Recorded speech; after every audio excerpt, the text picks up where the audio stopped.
Oh, there we go.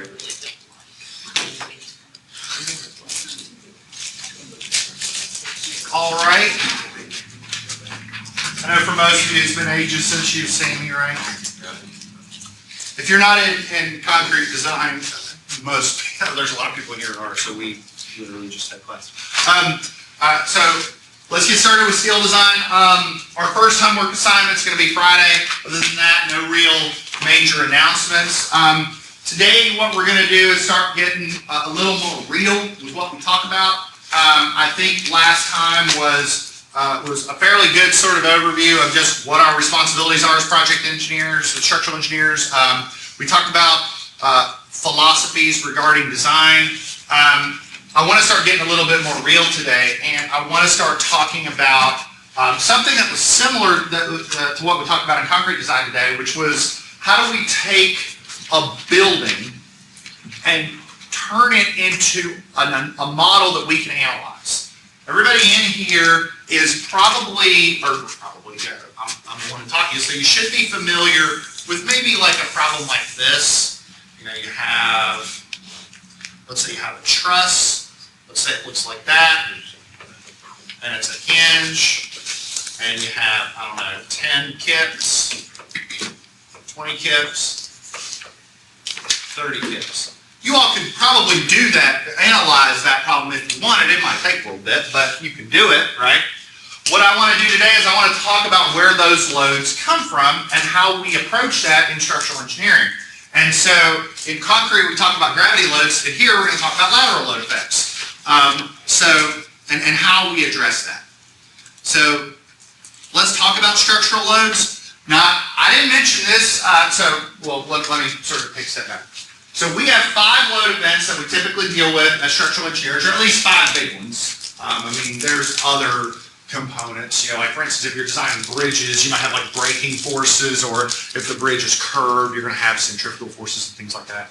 But when we're talking about like the in a nutshell, where forces come from on structures, we've got dead loads, the structure's self-weight. We've got live loads, what the structure's being used for. Is it a theater? Is it an office building? Is it, stadium? Is it a bridge? Is it holding vehicular traffic? What have you? Or environmental loads. And the 3 big ones are snow, then we have the 2 lateral, wind and seismic. Now, if I'm designing this building, where do I come up with the wind load? Like, do I just say, oh, that sounds about right? Like, where do I come up with that? Where do I actually determine what is an appropriate load event for a structure? Well, there are documents that outline this stuff for us, and one of them is called ASCE 7. ASCE, as I'm sure you all are aware, is the American Society of Civil Engineers, and it is far more than just a student club on campus that casts canoes and builds bridges and goes through competition tiers. Much, much more than that. ASCE is a professional organization. They serve as our representative body, not just in this country, but in the world. And one of their big sort of services for the engineering community is the preparation and publication of technical standards. Basically the folks that spend their entire careers just trying to determine what's the appropriate snow load on a building, they all get together and they help us delineate what values we should be using, and they publish these in documents like ASCE 7. We're not going to use this document directly. We're going to use some online tools and whatnot that reference it. But I want to go through some provisions in ASCE 7 that I think are appropriate. To be perfectly frank, I could teach a whole course just on structural loading because it can get really complicated really quick. Like trying to determine the wind loads on a 30-story building appropriately with torsional irregularity and accidental eccentricity, that is not easy. That is something you've really got to roll up your sleeves and do properly. It is something that is difficult even for folks that have been practicing in this field for years. So I'm not going to go down that road with you, but I do want you to understand the fundamentals so that when you get out of here and you start entering this world, that you at least know what you're coming from. And also, there's a lot of software and whatnot that can do a lot of this stuff for you, but in order to use that software, you really need to understand the basics. So, like I said, in this course, we'll focus on lateral loads, so that's wind and earthquakes. I know some of you are thinking, We're in Huntington. We don't get earthquakes around here. Yeah, but structural engineers like to design projects that earn them money. They don't care whether the project is in West Virginia or Western Kentucky, where you have high seismic demand and whatnot. So they don't care. And so I want you to be able to at least have the understanding of assessing both. So we're going to talk about both of those events here. Now, I have here a picture of a dog in a car seat with a seatbelt for a very specific reason. One, because it's an awesome picture, and two, because I'm making a point. All right. You're in the car with a friend. You're in the passenger seat. Your friend is a horrible driver. Your friend's going 50, 60 miles an hour down the road. They hit the brakes. What's the first thing you hit?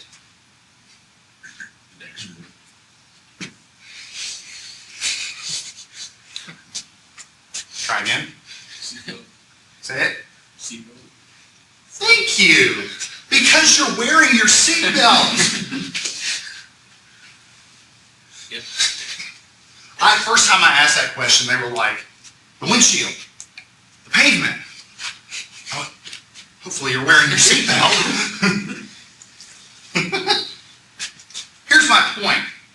Did the entire car hold you back from hitting the dashboard, or did a single system inside that car hold you back? We don't design the entire vehicle to restrain you in the event of a collision. We install a system in that building, or in that car, and its job is to restrain you in the event of a collision. We call that system a seatbelt. It's not the whole car, holding you back. It's the seatbelt holding you back. That makes sense?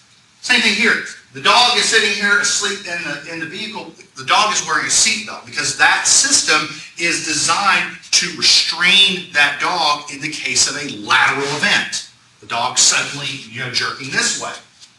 When we design buildings, we do not design the entire building to withstand wind loads or earthquake loads. That's not how it works.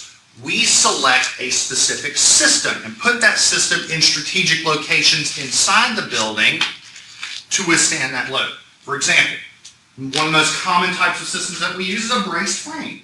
We don't put braces everywhere. We put them at specific locations. So here I've got this building. You can look, you can see there's no braces anywhere inside this building. There's just these braces here, just along this one bay. And that brace is intended to hold the building up and to keep the building laterally stable during construction and under wind and earthquakes. Okay?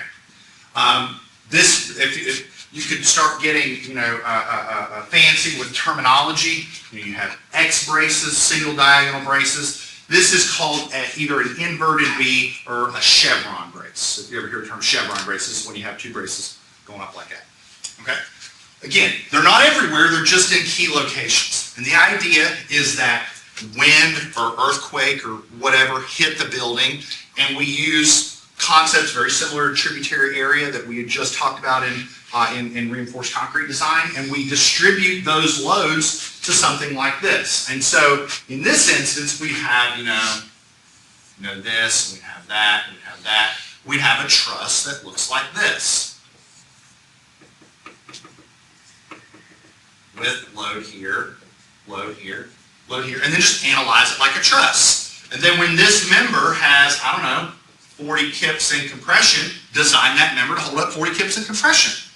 That's it in a nutshell. Okay? Does that make sense? Okay. Now, there are two primary types of bracing systems that we use in structural steel systems. The first is a braced frame. A braced frame is where we actually have physical diagonal braces that sort of turn the system into a truss. The other is what's called a moment frame. Moment frame's a little tougher to spot.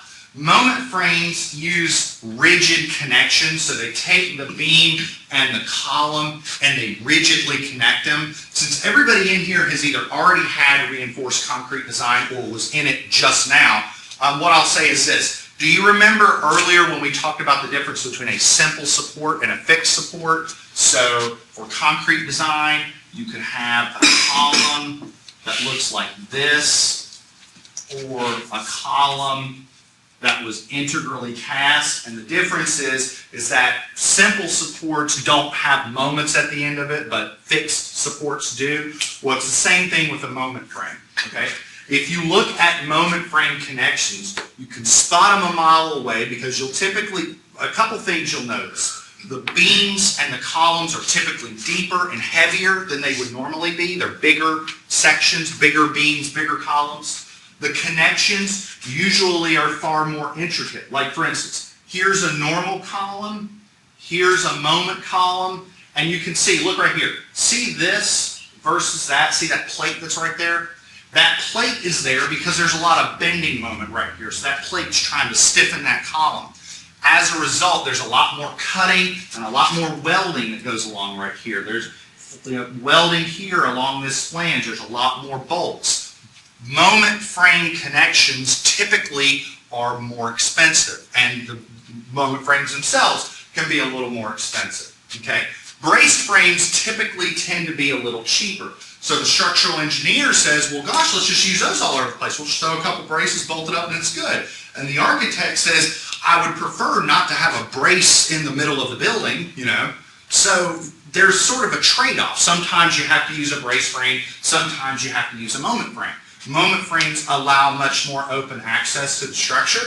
They can be a little bit more pricey. Sometimes there are instances where they're necessary. So you sort of have to be able to assess both. There's also a slew of proprietary and unique bracing systems for earthquakes. Like an example is what's called a buckling restraint brace. So y'all know that things in tension like to yank, but things in compression they like to bow out and buckle.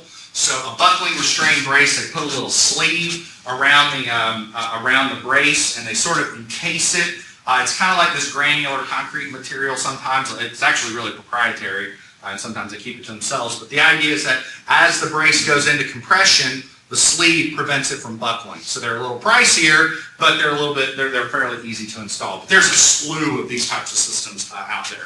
I'm not going to get into the grand scheme of them. I just want to sort of illustrate what's going on. But brace frames and moment frames are the big ones. Okay, so that's how we resist these loads. Let's talk about the loads themselves. So like I said, there are two types of load events that structural engineers need to deal with that act laterally. The first is wind. Okay? Now, wind is something all structural systems have to deal with in some way, shape, or form. They can result in excessive lateral drift. You know, the building's this way, you have a strong wind, the building wants to go over. If it gets too big or the building's not strong enough, you don't want the building to fall over. You can have what's called cladding failure. So one of the biggest aspects of structural building design is the design of what's called the components in cladding. And so all that is just a fancy way of describing the exterior ribbon of like brick facade, windows, things like that that are attached to the exterior of the frame. If you get a strong wind, you have to ensure that the components in cladding are properly affixed to the structure. And part of that is determining the wind load. If not, you can have the windows fall off. There's people on the ground, falling glass. That's not necessarily a good day, you know, so you have to make sure that that's assessed appropriately. You can have uplift and tear off of the stuff on the roof, obviously hurricane damage and whatnot, so it's a big deal. And one of the things about wind that makes it kind of complicated is that wind loads typically are higher, or not typically, they are higher as the building gets taller.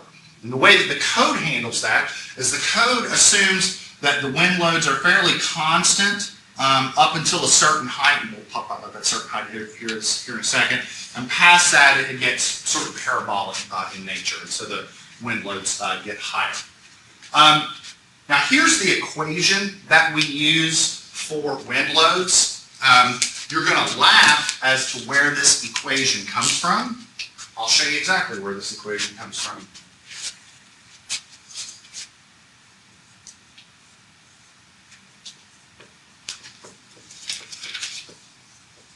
You're like, what? This is Bernoullis equation, right? Dr. Wade's going to have something to say to you, Dr. Mike. Is this right? Yeah, this is right.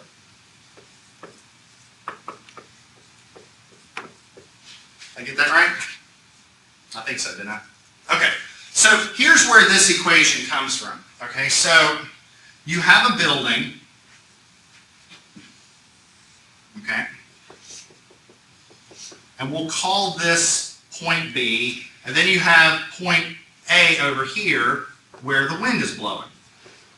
Or I guess I should say point 1, point 2, right? So the wind's blowing on the building, this is point 2. Okay, we're going to assume that they're both at the same height, so don't have to worry about that. Elevation head is the same. For point 2 is where the wind hits the building. We're assuming the building doesn't move, right? No velocity head at point 2. No pressure head here at point 1. It's like, remember how when you open a faucet, you got the velocity but no pressure, right?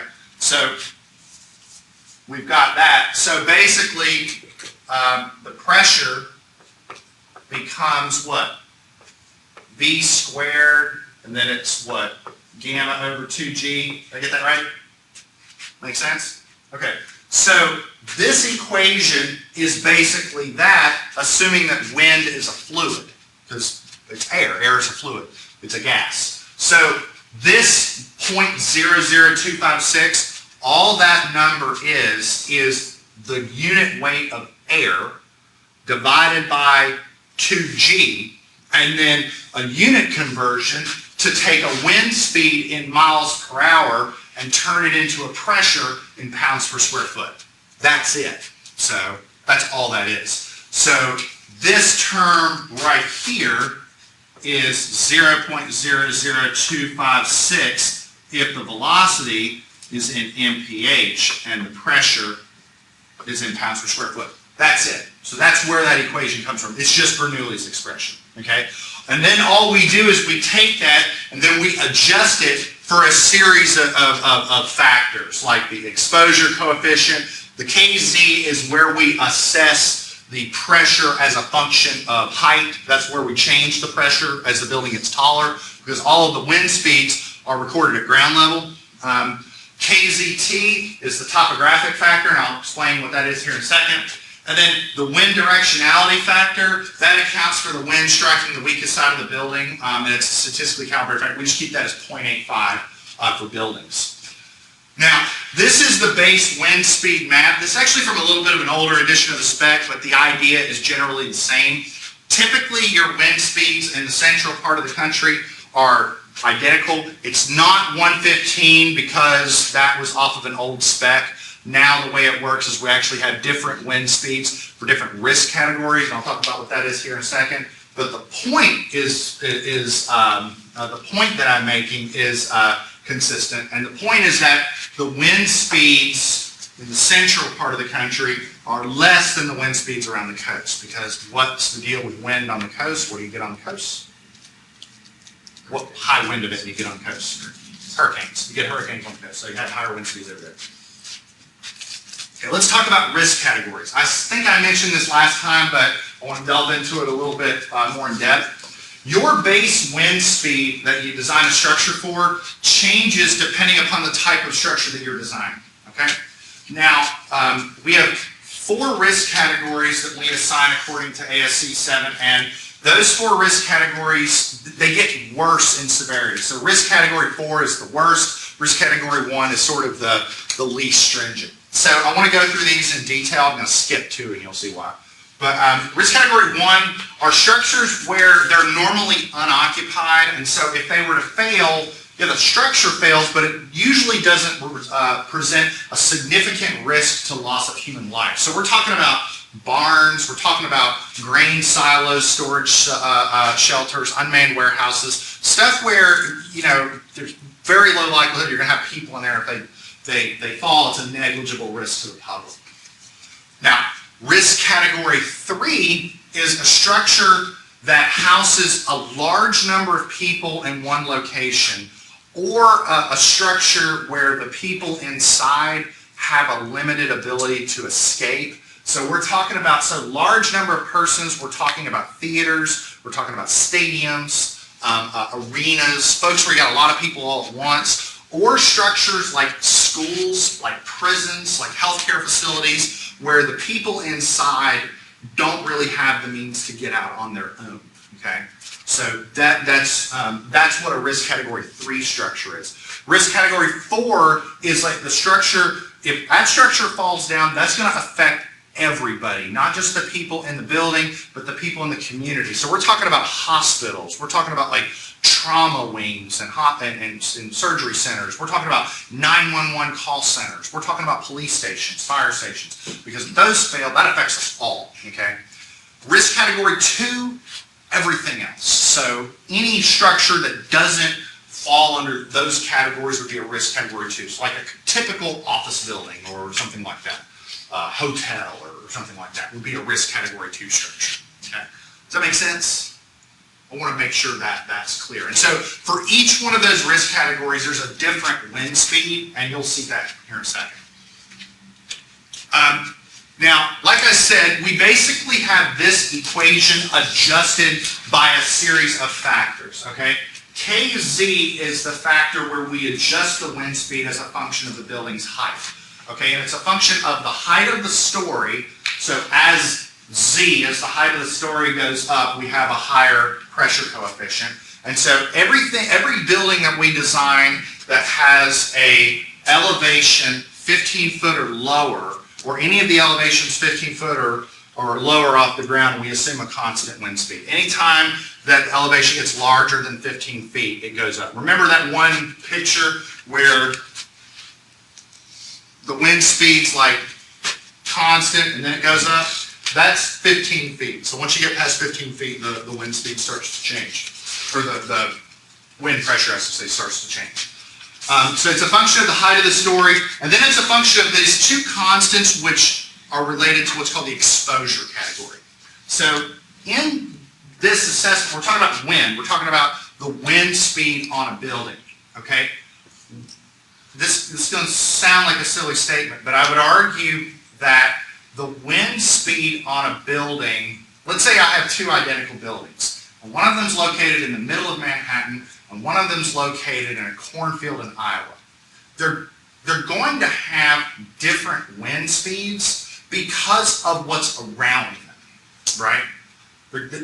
Like if there's a bunch of buildings around what I'm designing versus if it's out in the middle of nowhere, that's going to affect how much wind gets on the structure, right? So we have three exposure categories, B, C, and D. There isn't a category A. Category A is only used in the code as a reference for if you're doing wind tunnel testing, like if you have a really, like a birch leaf or some really weird structure. But that's only used as a reference for wind tunnel testing. Category B, C, and D are the categories that you're primarily going to be dealing with. And primarily it's B or C. B would be something that's a little more urban, something that's in the city, got a lot of stuff around it. And then category C is sort of a little bit more exposed. Category D is sort of coastline type structures. For each of those categories, there is a different elevation gradient and a different exposure coefficient. So they're just lookups. So it's your sort of, I guess, you sort of have to determine what coefficient you're going to use based on your given project, and some of it involves a little bit of judgment. Okay. So far, so good? Okay. All right. I want to determine the base wind pressures for this building. Okay. The structure is a typical commercial office building in Huntington, and I want to assume that this is a risk category 2 structure, and we'll assume that the structure is within exposure category B. So risk category 2, exposure category B, and we're going to take this KZT value to be 1. I didn't mention what KZT was. KZT is basically a topographic factor, and what that means is if you have a building that's sort of like on top of a hill, that's sort of like a very sudden hill, so you have a building and it's on a hill that sort of like has a sudden, drop like that. The idea is that as wind hits the building, you can have these like wind speed up effects on the building, and so KZT changes, but more often than not, you probably just take AZTB1 in most typical situations. Okay. Now, I want to show you this tool right here. This is these group of folks at the AT Council. What they've done is they digitize all of the maps that reflect wind loads, earthquakes, all that stuff, and they've sort of integrated it with like a Google Maps type interface called the wind speed hazards map, or the AT Council hazards map. And I want to show you this. Oh, I already had it open. Sorry. I'm using Chrome. Okay. So this is the website here, hazards.atcouncil.org. And so the way it works is you basically just enter an address and it'll tell you what all of the environmental loading conditions are at that given location. Now, the way this website works is you can just enter the address, or you can enter the coordinates. You can search by the latitude and longitude. I actually recommend that you at least know how to do that, because think, if you're designing a new building, you might not have an address because the building doesn't exist, right? So at least understanding how to look this up by latitude and longitude would be appropriate. So let me show you how you can do that. I'm going to go to Google, and I'm going to say Huntington, West Virginia, latitude and longitude, and it tells you that this is the latitude and longitude of Huntington. Now, if this is north, south, west, east, and here's my latitude and longitude. If this was a coordinate system, the 38.4192, that's north, so we would take that as a positive number. But the west, the 82.4452, that would be negative on the x-axis, right? So we would take that to be negative, okay? Just make sure you get your signs right. So what I can do is I can go in here and I can say 38.4192, comma, 82. Boom. And then you can see I'm right in Huntington. All right, and so this is, you can see that's just an integration of Google Maps. And you can go in and enter the Google Map address and so on and so forth. Okay, so what you get when you look this up is, okay, so I want to show you a couple things. The first thing that you'll see is, if you notice here, it's got wind, snow, seismic, whatnot. If you look over here, so you see where it says ASC 716, this says ASC 710, it says ASC 75, so on and so forth.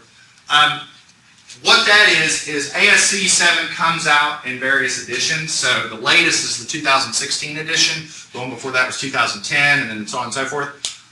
So what I want you all to do is reference everything off the latest spec. I mean, the wind speeds can change, and the way that they factor these loads can change a little bit from edition to edition. Weather data gets updated and so on and so forth, so I want you to use the latest one.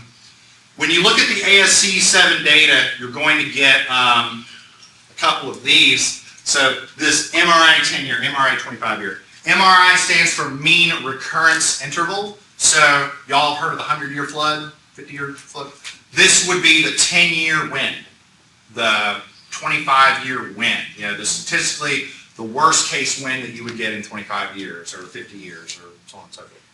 And then if you look here on the bottom, we have wind speeds for different risk categories. Notice that the wind speeds get higher as the risk category goes up, because as we deal with the structure that has a much more, I guess, pertinent effect on public safety, we need to use a higher wind speed. Okay? And so on and so forth. So we're in risk category 2. So I'll just sort of write this down. So the velocity is 106 miles per hour.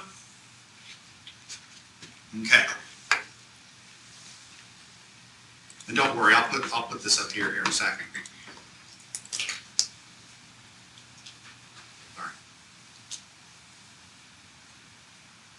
Okay, so here's the structure. So it's a typical office building in Huntington, West Virginia. We assumed it's a risk category 2. So risk category 2 told us what the wind velocity was. And then we're assuming that this is exposure category B. So we're going to assume it's sort of inside the city limits. And if it's inside the city limits, that tells us that ZG is 1,200 feet.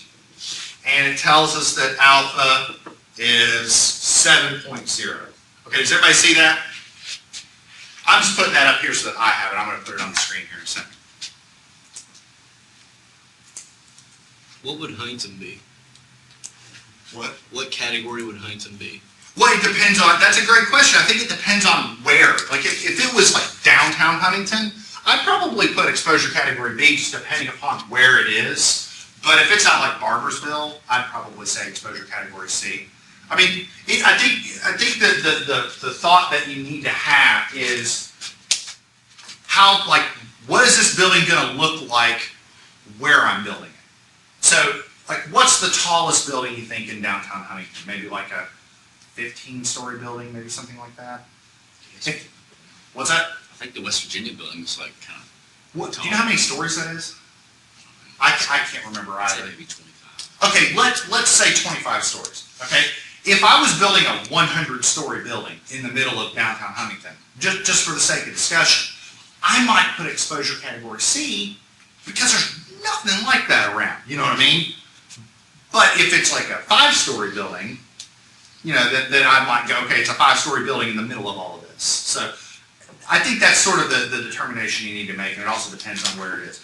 Like a 6 or 7-story building right in the heart of downtown, I'd probably go with B. But Barbersville or Ona or somewhere like that, yeah, no, I would do C. That's a great question. Unfortunately, you're going to get to the point where it's not going to be easy, and you might have surroundings on some sides, but not all. And then in this case, you probably have to just use your engineering judgment or just pick the worst one. You know, it's a great question. Any other? This is good stuff. It's good stuff. All right. Okay. So, all right. So example.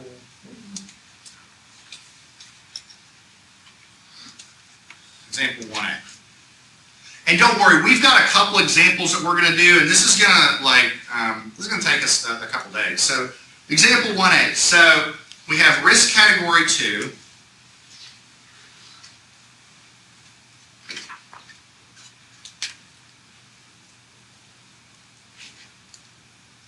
And what that told us was that the velocity was 106 mph. And then we had category B exposure, and that told us that the Z sub G, the gradient height was 1,200 feet, and the exposure coefficient was just alpha equals 7.0. And all those are just coefficients that we use to adjust our base pressures. There's really not a whole lot to it. Okay. All right. Now let me be lazy here for a second. And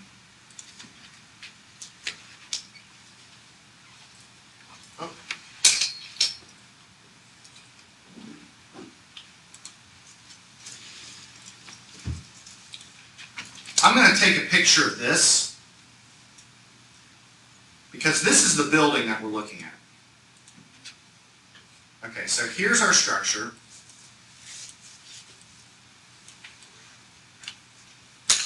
And so we're going to try and determine wind pressures on this building. And typically, you know, if you've got a bracing system, you're going to want to determine pressures at each story. Okay? So let's make sure that we're clear on a couple things. Now here's the building. And so what I'm going to say is that for this building, the elevation at ground floor is 0. Okay? So what's the elevation at the second story? What's the elevation here? 12 feet. 12 feet. What's the elevation here? There we go. So I'm just making sure that you use the right Z value is what I'm getting at. The elevation here is what? 41. 41. And then the elevation here is 53. Okay. So the way this works, you're going to be determining pressures for every story, so the calculation is very repetitive. So I'm just going to use a case to demonstrate what's going on.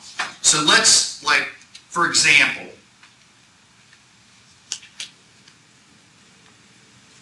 consider, I don't know, the fourth story. So the Z value for the fourth story is going to be 41 feet. Okay? Now, our wind pressure equation is 0.00256 kz, kzt, kd, v squared. Now, kd, we're always going to take that to be 0.85 for buildings. And kzt is always going to be 1 for our purposes. So the only thing we got to figure out is this term kz. Okay? So this term kz, I had the equation here on the slide a second ago. I'm going to go ahead and rewrite that so that everybody has that. Kz is the following. So it's 2.01 times z over zg raised to the 2 over alpha if z is anywhere between 15 feet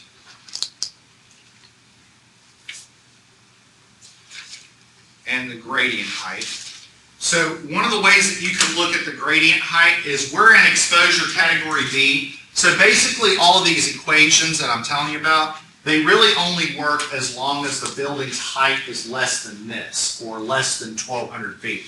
But if you're designing a building that's over 1,200 feet, you're not going to use these equations. You're going to build a full 3D model and build a wind tunnel, because you're talking about a 100-story building. That's not something you just do in Excel. That's a lot of words. You see what I mean? So just something to keep in mind. And then if the height is less than 15 feet, you're just going to use 2.01, and then instead of z, it's going to be 15 feet.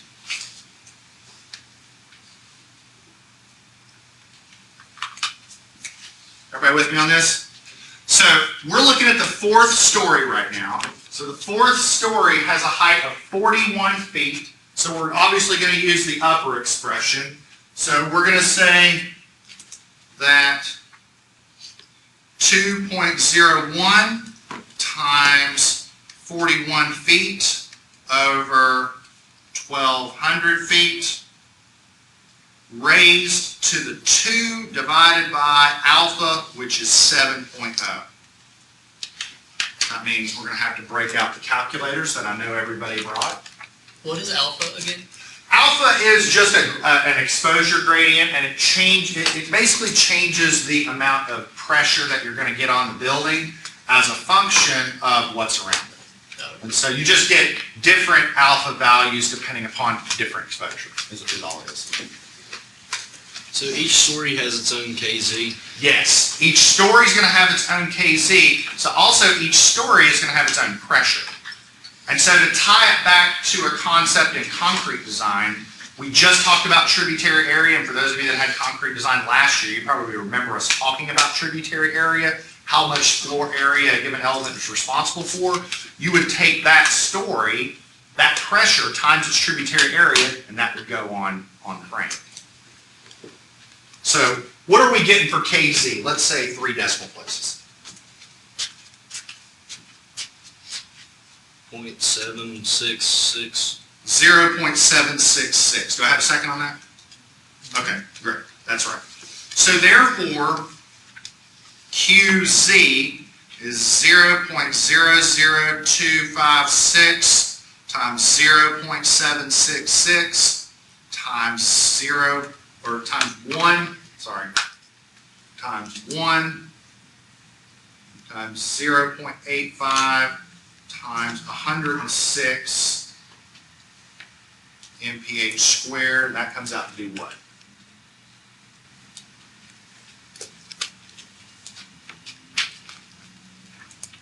We'll say, give me 2 decimal places just for the sake of discussion.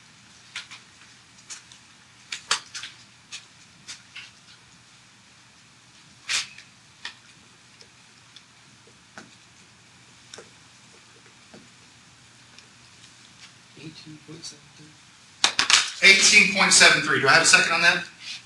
So that story is experiencing 18.73 pounds per square foot. Does that make sense? Everybody okay with that? So what you would do is you would then repeat that for every story. So you'd have one for the 4th story, for the 5th story, for the 6th story. So it's repetitive. If engineers have repetitive calculations that they have to do, what do they like to use? Excel. If you go to Blackboard, under the lecture notes, you will see that I uploaded this.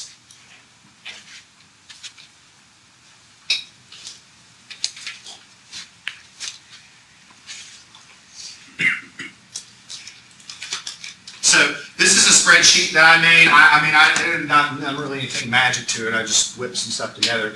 But this looks at the building that we just did with the 41 foot. You can see the KZ value that we got, the same KZ. Now we got a different pressure, but the reason we got a different pressure was because the wind speed was different. This has 115. So if I go in and change that, let's say to 106, right on the money.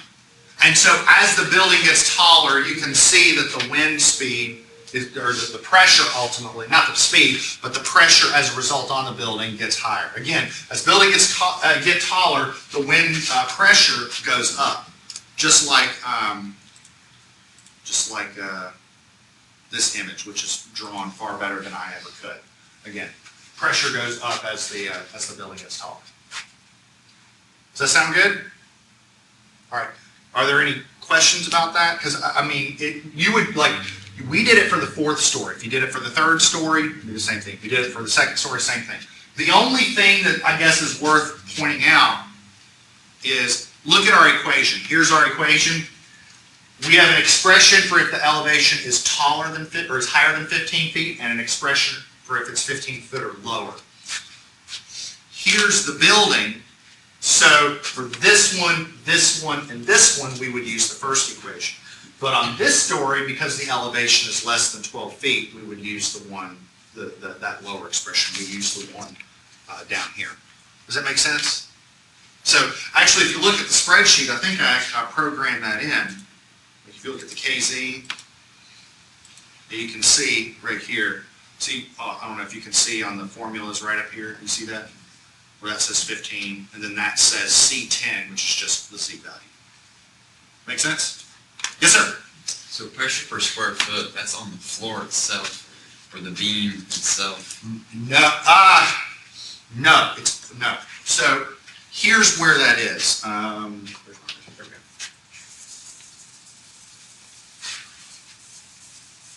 So what I would say is this. That's on the building. So here's the building.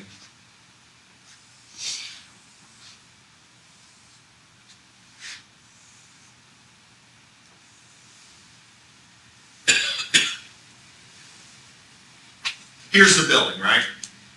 Okay. So there's what? There's a 2nd story. There's a 3rd story. There's a 4th story, and there's a roof. Okay? Now let's say we're talking about the wind hitting, this side of the building. What I'm saying is that this story right here is seeing a pressure, so I don't know, best way of drawing it, maybe like, actually, here, let me just do it side to side. It's a little easier. It's going to get kind of difficult to draw. So here's the building. I'm saying that this story, you can sort of draw it like this, is sort of seeing a pressure of 14.05 psi. And then this story is seeing a pressure of 16.44 psi. You see what I mean? The whole, you're saying it's not like, is it a beam or column? I'm saying it's the whole building, like that whole wall face of the building. That make sense? Yeah, I was just thinking like design-wise, how you account for it. Oh, we're gonna get to that. Don't worry, we're gonna get to that. But ultimately, the idea is, what I would do is, okay, so let's say, here's my building.